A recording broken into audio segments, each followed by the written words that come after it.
Hello and welcome to the second class. I hope your first session went well and your first week went well making contact. Just start out the class by talking about the Foundation Center. The Foundation Center, which last year or maybe the year before merged with GuideStar, and the new name is called Candid. And the Foundation Center is the largest database of funders or foundations, grant-making foundations, probably in the United States, but maybe the world. So it's a terrific resource for you. If you're a grant writer or you're a fundraiser or you're a leader in your nonprofit, it's an absolutely wonderful resource. Even beyond this class, you will want to use it. And there will be, if you haven't seen it yet, will be a video by a leader from the Springfield Greene County Library who's going to give you a tutorial on how to use the Foundation Center's website. But it's a terrific resource for doing research. And like I said, even beyond this class, it's a wonderful resource.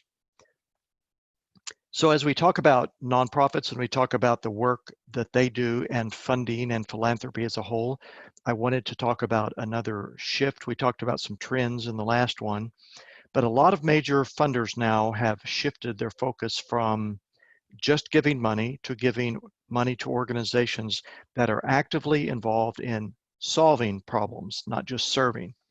So a difference is going to be this.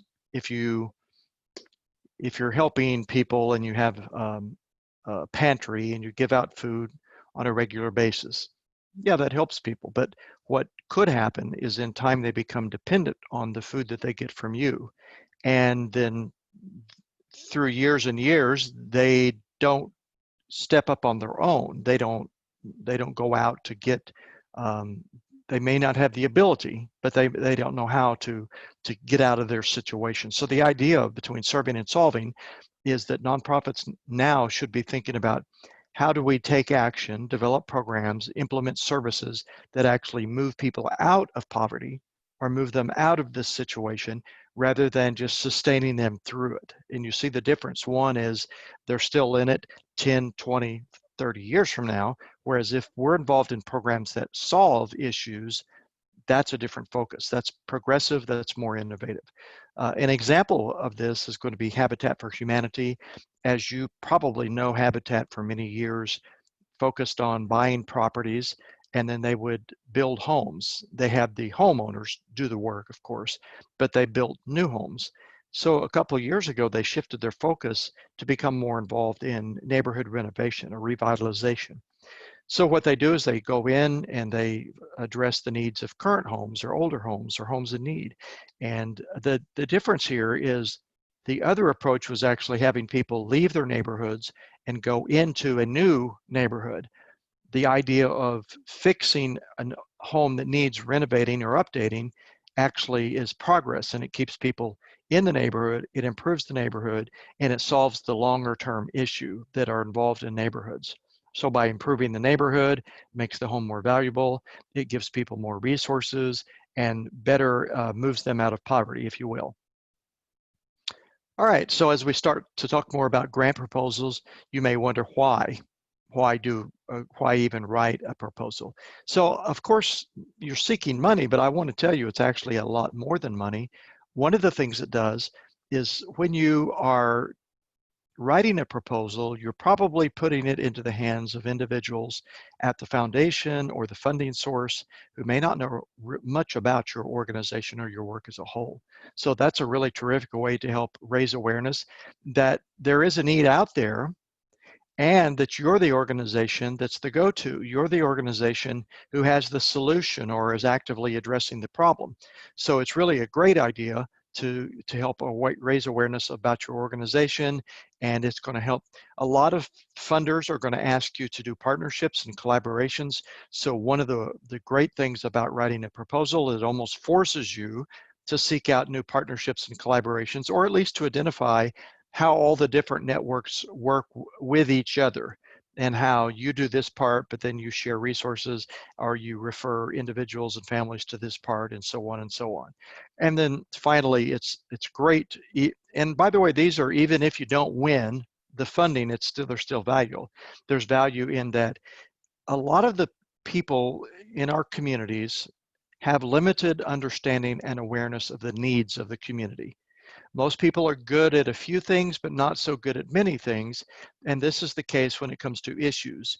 We tend to have our pet projects, if you will, and we don't know that much about a lot of them. So this is a really great opportunity to help elevate awareness about the issue, the significance of the problem. Okay, let's talk a little bit now about the actual proposal. This is a high-level overview. As I go through the class and future presentations, I'll get in deeper into each one of these topics here, because each one of these has to do with your projects, your assignments, and your final proposal package as well. So here we are. Now these are all after the LOI, or the letter of inquiry, or a letter of interest. So after that, your package would include a cover letter, an executive summary, the problem or needs statement, the goals, objectives, the methods, the strategies, the evaluation, sustainability, and then some background on your organization and a budget. Now your final proposal for this class looks very much like this, but not exactly like it. So you'll want to make sure you follow that. So when you start a proposal, one of the things every organization should be asking is, what does the end look like? That's where you start. In other words, if we could wave the magic wand, how would things look? What's the ideal situation if we implement this program? So one of the worst things that can happen for any organization is to apply for funding, and then you don't actually have the ability to implement it. Or better, or worse even than that, is that you don't have the resources or the skill or the ability to meet the need. So what you'll want to do is identify exactly where you're going and what it will look like when you get there. And by the way, this is really what nonprofits should be doing in general, but it's a really great way to start your project, is to say, what exactly are we trying to do? So one of the keys then to successful grant writing is this matching up with who you are, what you want to do, and a funder who has shared values and goals. So I put up a couple examples here. Now I recognize that some of you are not from Springfield, Missouri area. You could be in other states and in other parts of the country. But for example purposes, I'm giving you some Southwest Missouri nonprofits. So you can see on the left side of the screen is a nonprofit called Ozarks Greenway. And as you might guess, they focus on like preserving trails and the outdoors and the beauty of the outdoors. So if they were seeking a grant, where would they look? So here are some examples then on the other side. O'Reilly Automotive, Walmart, Bass Pro, Missouri Department of Conservation, or the Ozarks Health Advocacy Foundation. Now, I'm sure many of you are familiar with O'Reilly's, one of the largest auto parts dealers in the United States. They are based in Springfield, Missouri, started here, and their headquarters is here. Would they be a good match for an Ozarks Greenway? Because they do auto parts. Well, from the perspective of what they do, no, they're not a good match. However, they are a locally based company who have employees that live locally, and they care about local causes and issues. And I can tell you on a side note, the O'Reillys are actually fantastic people. They're very involved in the community. They do terrific charitable work and very giving people. So from the perspective that they're local and that they care about local causes, I would say they might be a pretty decent possibility. Does Walmart seem like a good match? Well, we know the Walton Family Foundation and the Walmart Foundation are big and they do terrific work, but on a local level, typically what you're going to get from Walmart will be a small grant. They give out gift cards, they give out grants of $250 or so, and that's generally what you will get from Walmart. So you shouldn't expect much more. That's what you'll find from them. And then Bass Pro. Now, it would sure seem that an organization who's all about conservation, fishing, hunting, and the outdoors would be really interested in a project like this. Maybe. Now, Bass Pro is a national or maybe international now, and of course they own Cabela's and Ranger boats and a lot of other things. I don't know that they have a history of giving to projects like this, But back to the conversation earlier, they are locally based. Their employees, not all are here, of course, they're spread out across the nation, but several hundred or thousand are located here. So they might possibly be a candidate for funding. And then to the further right, the Missouri Department of Conservation, they're really not a good candidate for funding because they don't give out grants. Now, maybe you could partner with them on a project. That's a possibility, but don't expect funding out of them. That's very unlikely. And then below that's the Ozarks Health Advocacy Foundation. They do give out grants, and you might wonder, why would a health advocacy foundation have any interest whatsoever in the Ozarks Greenway? Well, think about it. If the Ozarks Greenway works to create walking trails and outdoor activities and healthy places, doesn't that really tie into health? So you think about they might create a walking trail, and then the idea is to get young people away from computer screens or digital gadgets, and then the foundation would probably think that's a great idea. So you see, there could be a correlation between the two. And now here's another example of a nonprofit, and you'll see, of course, it's a literacy council, so they promote reading and literacy to adults and children. So of these four, you would wonder who's the best. Now, Sears has been in financial trouble for years, in bankruptcy. They may or may not be giving any money right now to nonprofits, but at one time, a priority of their giving actually was literacy and children's education.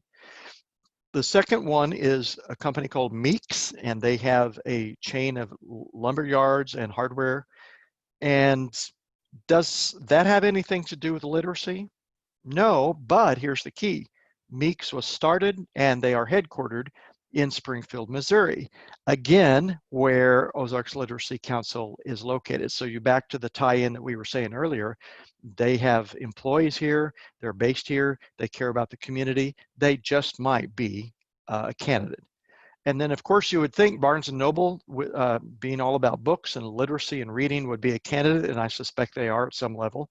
And then what about Lowe's? They have stores all across the United States. Do you suppose that Lowe's would be a candidate for a reading program? Well, you'd have to check their website. Lowe's does give away money. They have a giving back program, a philanthropy program. But here's the biggest thing with Lowe's. I think if you were doing something that involved any kind of construction, Lowe's would be a fantastic pairing. So let's say the Ozarks Literacy Council needed to update their offices as they're going to build a new building or something to do with lumber and construction. Then they could go to Lowe's and maybe get a significant gift, or maybe a gift of lumber. But here's the thing about all the local stores, and this is a really important thing when you're thinking about getting money from any corporation. Corporations today are interested not only in giving out money to support nonprofits, but they are highly interested in engagement. And this is critical. They are interested in pairing up with organizations where they can, one, where they operate, where they work, they have presence, and number two, they want to give money to places where their employees can be volunteer or go out and work and be engaged. So that's a good example. And here would be another one. The Doula Foundation is, they assist mothers during pregnancy and up to birth, and they're located, there are doula types of organizations across the nation. So you might look on the right here in the Foundation for Health. Well, that makes a lot of sense that they would support that. Why would 3M support it? 3M doesn't have anything to do with a cause like that. That is true. But number one, 3M has a foundation, they give money, and number two, there's a 3M plant in Southwest Missouri. So you see, back to what we were saying earlier, that local connection is really critical for corporations. They are interested not only in how they can give, but is there an opportunity for their employees to come out and do something that would make it more appealing. And then we have a couple other nationals, State Farm and the Gates Foundation. I don't know about State Farm, but I will tell you the Gates Foundation is probably not a good candidate for most of you because the Gates Foundation is international in scope. They are massive and they typically only give to international or national causes, and they only give by invitation. You can't just apply to the Gates Foundation. You can put in a proposal only by invitation. All right, now let's talk about one of the most important components of a proposal, and that is going to be the need or problem statement. So it explains the problem. What's going on? What's wrong? What's the situation that needs to be addressed? So you need to be able to put this in a concise form, and you need to explain it in a way that makes sense. So part of this is avoiding circular reasoning. So circular reasoning doesn't really get to the heart of the problem. It only describes the symptom. So if you want to really move, again, back from solving to solving, we have to address the root issues of what's going on. And so you want to make sure you present a strong case statement. So a good problem or need statement is going to address these 5 W's here and a few other things. Number one, who? Who's affected? Who are the people? Now, most of the needs are going to be affected. In fact, I can't think of any that don't affect a who. So even if you're doing the environment, that affects people who are impacted by clean or dirty water or skies. So who's in need? And be specific about it. Don't just say the people of our community. List the age group, list the race and ethnicity, get specific on who is affected. So what's the condition? What's the issue or what's the need? Describe it in detail. Why does it exist? And again, here we go with the root problem. It exists because, and you're going to describe the different things that contribute to it.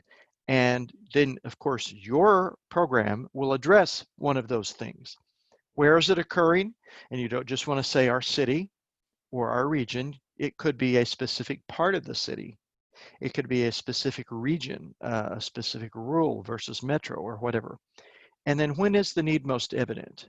And what I mean by that, so you see I put summer break. So if you were addressing learning and you said there's a problem during summer break because kids go 3 months without learning. So that's the time frame that your program will address. You're going to start a summer school program, or you see where I'm going to that, or a certain time of the year when people are homeless or hungry or the issue is elevated. So you want to make sure your problem statement covers all of these 5 essentials. So I'm a big believer in what we call EBP, evidence-based practice. All of your work in the nonprofit industry must be credible, and it must be supported by credible information, and I'm going to give you a list coming up of what that looks like. It should support a local need, assuming you are a local organization. And 99.9% of you are going to work with local organizations, not national in scope. So make sure the need is national. You can't say, across the country there's a need. Well, maybe there is, but I want to know about it right here in your area. Number 3, make sure it has a direct connection to who you are at the organization you're working with. So if you're a literacy group and your focus is literacy, and suddenly you're writing a grant to feed kids, but you don't feed kids, that's not your program, then it might not be a match, or you're saying you want to do something, but it doesn't align with your mission. If I see that, I suspect you're just chasing the money trail, and I'm probably not going to fund you. So make sure that the problem or need statement really aligns with your already stated mission for your organization. And then number 4, of course, and I'll say this over and over throughout the class, it absolutely must be a good match for the funder. They should state somewhere, this is a problem that we care about. This is a high priority with us. If they don't say that, don't waste your time, don't waste their time, because it's not going to be funded. So make sure that you address all those. And then I put down on the bottom, make sure that no one else in your community is already doing this thing. Because if they are, why are you doing it? And don't hide behind that. I mean, if there's someone else in the community doing it, you probably should say, this group here is addressing the issue, but they are unable to address the entire need, or they address part of it, but there's a gap. And that's really what the nonprofit industry does, is we're gap fillers. All right, so here are the kind of things that should be involved in your problem, your credible information to present the need or problem.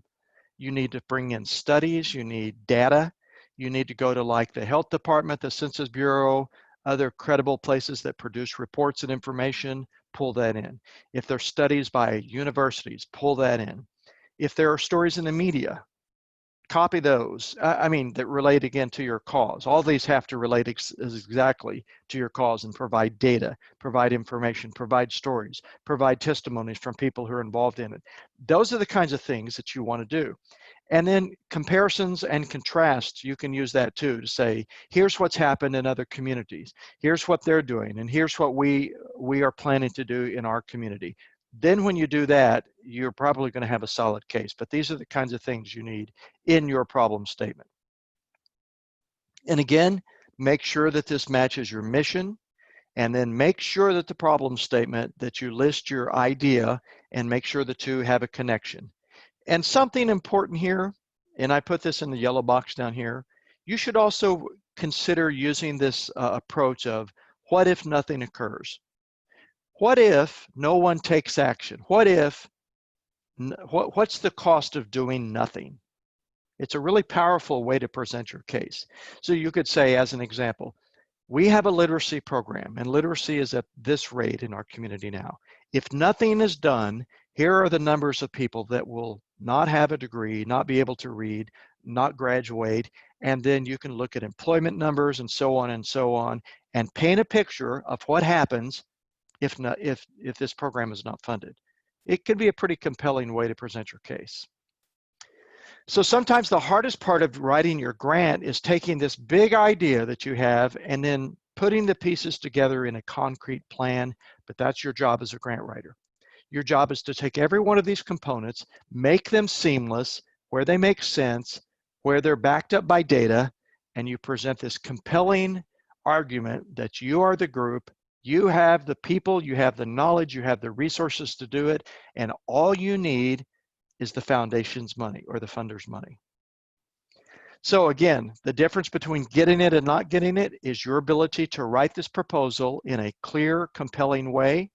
And very early in the grant, you have to state your goals and tie them to your objectives and your methods, because you have to do this early or you're going to lose the reviewers. So the goals, as it relates to proposals, are broad. They're the big magic wand again, the hoped for stage. Eliminate child abuse, prevent teen pregnancy, prevent drug use. And then the goal has to be tied directly into the need statement. So that's what I said earlier. You have to start with the end in mind. What is it you're wanting to do, and how will this bring that about? So goals are broad, and then objectives. So you have the big broad goal, but you're going to need objectives. Objectives are things that you're going to have to do to reach the goal. So one goal, but it may have 3 to 4 different objectives at least, things that have to occur. In other words, if we were going to eliminate child hunger, we would have to feed these are examples, feed 100,000 homeless children, provide housing for 50%, provide shoes, and so on and so on. So I told you goals are broad, but look at these objectives. They are not broad, not as broad. They actually do some specific things. And again, they're all tied. So here's the difference between the two. Goals are more long-term, objectives are short-term. Goals are not as easily measured, but objectives are very measurable. Goals are somewhat generic, objectives are specific, goals are broad, and objectives are narrow. So objectives should answer these. Based on the problem statement, what are the key areas your organization is seeking to change?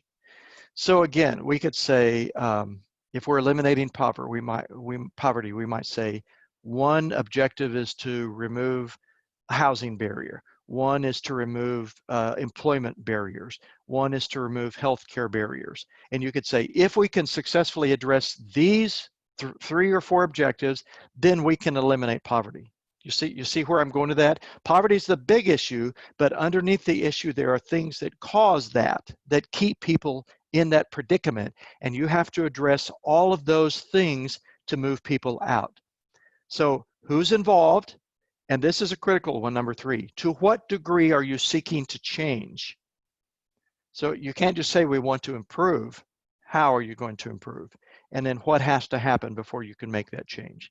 So you may have heard of the SMART approach before. It was written by the lady who actually wrote Grant Writing for Dummies. and she has written a lot of other things, but it's a great acronym to use. So SMART, the first one is specific. Your objectives, if you looked at those I used, they were very quantifiable. They all had a number. So they have to be specific. It can't be vague. Number two, they have to be measurable. Exactly what is it you're trying to do?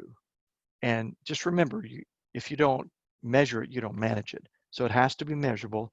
And then it has to be attainable and realistic. So attainable, if you have an organization with 2 employees and you're telling me we're going to elevate literacy for a city of 100,000 or 300,000 people, I'm not sure I believe you can do that in 6 months. It might not be attainable or realistic. So you want to make sure if you're telling the funder you can do something, you really can do it. And if it doesn't seem attainable or realistic, they're probably not going to fund you because they don't believe you can do it. And then it has to be time driven. So timely meaning, is the time frame that you provided realistic, and can it actually accomplish? Are the tasks going to take time? Can it be done in a year, or is this a 3 or 5 year project? So just remember the SMART approach when you're writing your objectives. So here I have them laid out together. The goal is broad to end abuse. And then one objective, and there would be several, but one objective, if we're going to eliminate child abuse, we have to train child advocates, or we have to train people about the dangers of abuse. And then we would have several others. But if we use that objective, and notice it's quantifiable, because I said the time frame is 1 year. Who are we going to train? Parents. So there's the who. What are we going to do? We're going to turn in about dangers. And then how many? So you can see there. And we probably should have added in there to what degree, on how much are we going to train them? Like we're going to elevate it by 50% or 100%. And then strategies. So strategies are the things that you do to accomplish objectives, and we'll talk about those. All right, so strategy, and you may have heard the term method or tactics, and these are interchangeable, so don't get thrown if you hear one or the other. Strategies, methods, tactics, they're all interchangeable, and you'll hear different foundations, different funders use them over and over, and I kind of slide in between the two myself. So a method or strategy is an activity that you have to carry out to get the objective. So if we want to elevate understanding of homelessness among the general public, there are things we have to do. We might, so this is the method. If my objective is to elevate the public's awareness by 50%, I'm going to have some different actions I take to do that. So that's the method or the strategy, all of the details that go into that. So there you go. An objective is what you do. The strategy or the method is how you do it. What is it we need to do? Who's going to do it? What are the start and stop dates? And can we really do this? In other words, do we have the staff to do this? All right, a timeline of implementation is really just a calendar. And the calendar is going to list, each objective has its own activities. So you see the top row there is recruit and train 100 child advocates. But to do that, now I'm listing below all the methods or strategies that we're going to have to take. So I say we're going to develop new print and broadcast materials in January and February. And then on that same month, we're going to write press releases and editorials. So you can kind of see where they start and stop by the X's, and you can see they don't all occur at the same time. So your proposal, your program that you're asking for money will have to have a timeline of implementation. And then the evaluation program represents the promise, the ROI. We said that we would do this. Here's how we'll measure it. Here's how we know it worked, and we can report back to you. And I will talk more in depth about that, but that's later in the semester. And then the budget. The budget has two main components. Number one, it'll have a spreadsheet that actually has a ledger line of the different costs and the different types of costs. And then the other is going to be a narrative, and you will be required to explain or justify why you're asking for certain amounts. So if you ask for salary and you say $50,000 for a 1-year salary for this person, then you're going to have to explain where you came up with 50,000. Or if you say, we have to buy laptops to go out in the field and do work, then I need to know what kind of laptop, how big it should be, and where you came up with the price on those things. All right, some basic reminders and principles. Number one, follow the guidelines. to the T, because little things make a difference. If you can't follow the guidelines in the funder's principles and submission guidelines, they assume you can't actually execute a program. Get your facts straight, make sure you have good data, make sure everything in the proposal aligns with each other. Everything supports it from top to bottom. In nonprofit work in general, but especially in this, your heart is good, but your head's better. So emotion is good, but don't get too sappy. Use a lot of logic in your proposal and your writing.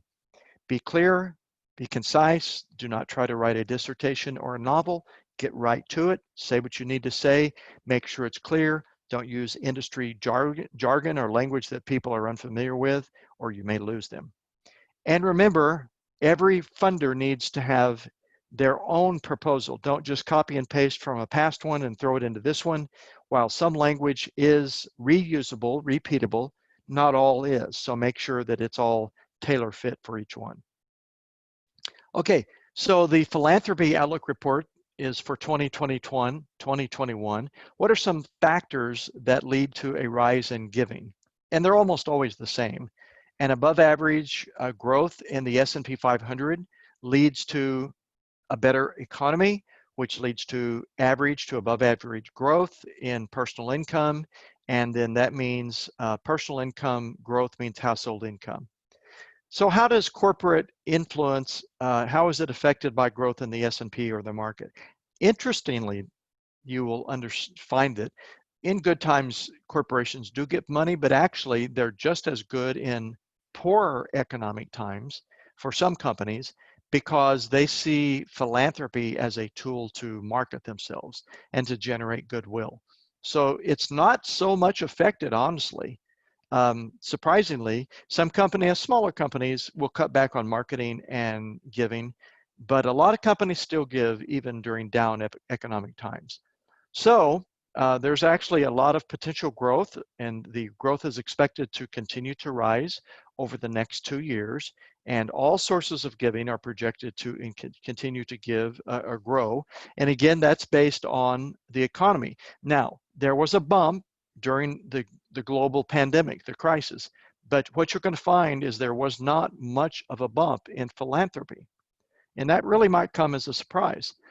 So a large body of work has demonstrated that as the economy is stable or grows, it almost always amounts to more charity from individuals and from corporations.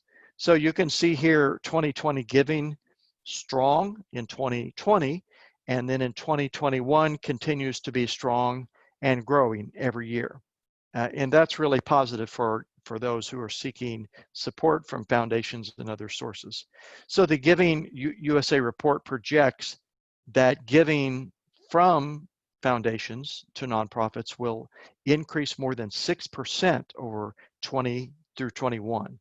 Giving by corporations will increase not as much, but will continue to increase. And then the two, giving to education, will continue to increase, and education is always going to be next to the highest, right under religion-based.